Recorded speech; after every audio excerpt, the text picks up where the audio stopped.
करना है, मैं एक आपको लिंक भेज रहा हूँ और आपको उस लिंक पे क्लिक करके डिटेल भरनी है, तो वो आपका जो हेल्थ इंश्योरेंस पॉलिसी का पैसा है वो कटना बंद हो जाएगा।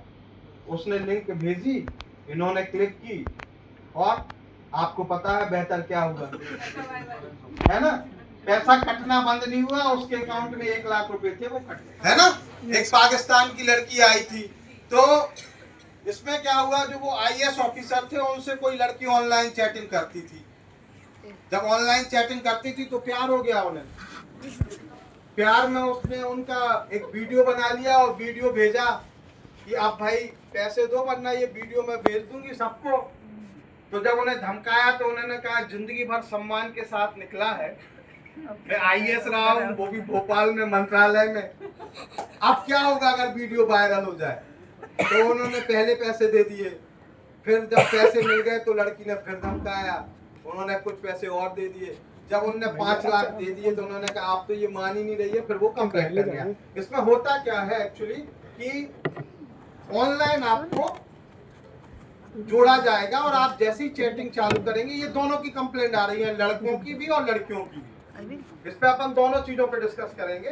तो इसमें क्या होता है कि वीडियो बना लिए जाते हैं, और वीडियो बना लिए जाते हैं तो लड़के होते हैं वो डरते हैं कि ऐसा ना हो पेरेंट्स को पता चल जाए। इसमें इंदौर में एक घटना हुई है, एक लड़का था, उसका उसी दिन बर्थडे था, उसका वीडियो बनाता तो उसको फोन कॉल आता है कि बेटा या तो तुम 2 लाख रुपए दो या 3 साल जेल जाने के लिए तैयार रहो।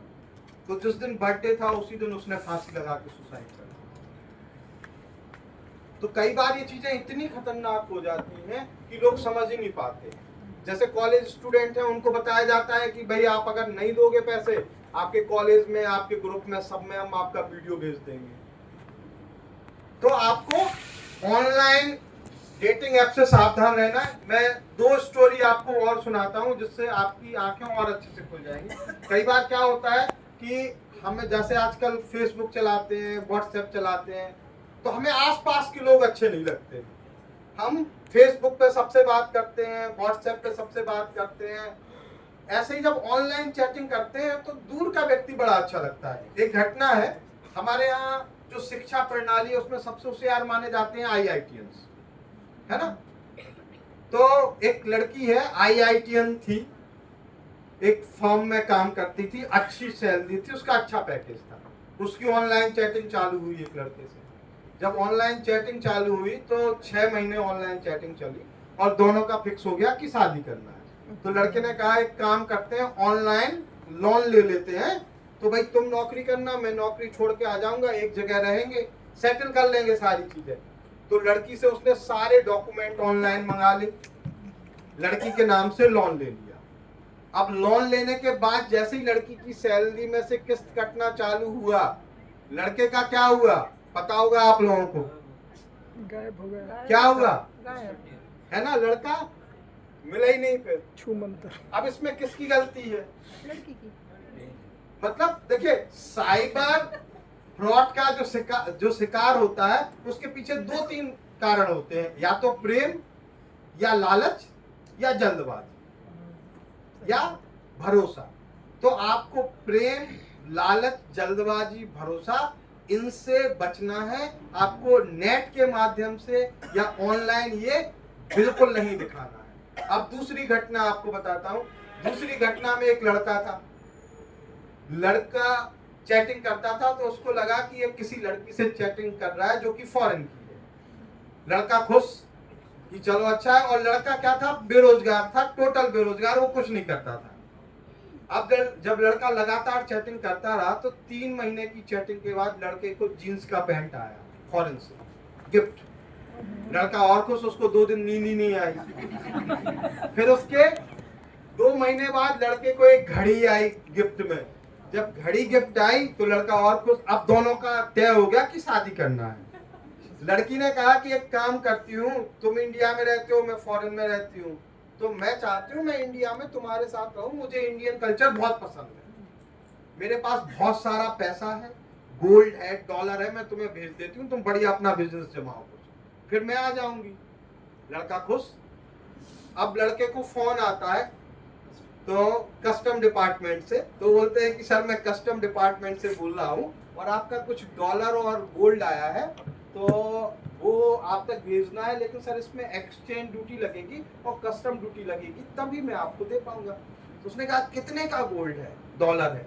तो उसने कहा लगभग 82 लाख रुपीस का।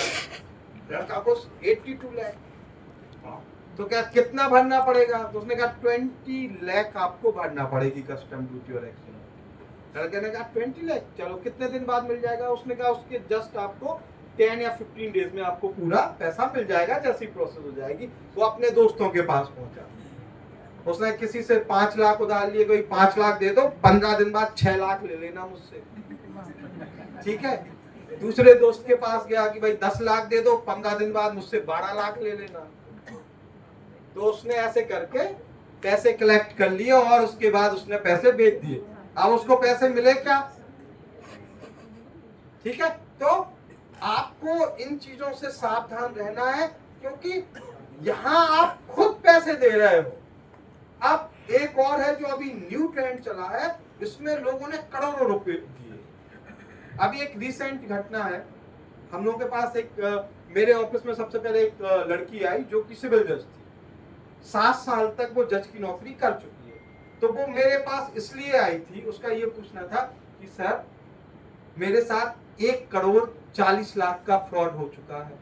अब मैं सर ये कंप्लेंट करूं कि ना करूं? ऐसा ना हो कि मैं कंप्लेंट करूं तो डिपार्टमेंट वाले मुझसे पूछे कि इतना पैसा कहां से आया है ना।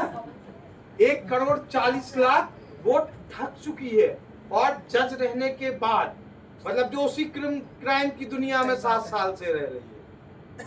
तो मैंने कहा कि नहीं, आप तो पहले तो कंप्लेंट डालो। अब 1 करोड़ 40 लाख में आप स्थिति देखो, उसने 40 लाख अपने हस्बैंड के लगाए, हस्बैंड को बिल्कुल नहीं पता कहाँ। 30 लाख उसने अपने फादर के लगाए हैं, फादर को बिल्कुल नहीं पता कहाँ लगाए। बाकी कुछ पैसे अपने दोस्तों से लेके लगाए थे और कुछ अपने लगाए। तो इसमें सबसे बड़ा कारण ये है कि जो देखो, हमेशा ठगने के तरीके या फ्रॉड के तरीके वही रहेंगे, बस जो शिकार हैं वो बदलते जाएंगे। तो क्या होता है कि जब हमारा मैटर होता है, तो जो हमारा डिस्क्रिशन पावर होता है, जो हमारा विवेक होता है, वो खत्म हो जाता है। जो हमारा खुद का मैटर होता है, ठीक है। यहाँ जैसे कई शादीशुदा लोग बैठे हैं, फिर मेल्स फीमेल, जब आप अपने लिए लड़की देखने जाते हैं, ठीक है, तो आप सिलेक्ट करने के बाद सोचते हैं ये क्यों सिलेक्ट की, है ना।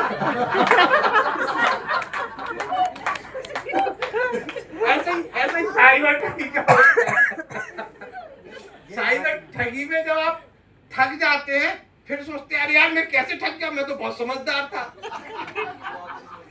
तो जितने भी लोग जो साइबर ठगी के शिकार होते हैं, जब उनसे पूछा जाता है कि ये समझ में नहीं आया, तो अरे सर उस समय में समझ ही नहीं पाया। तो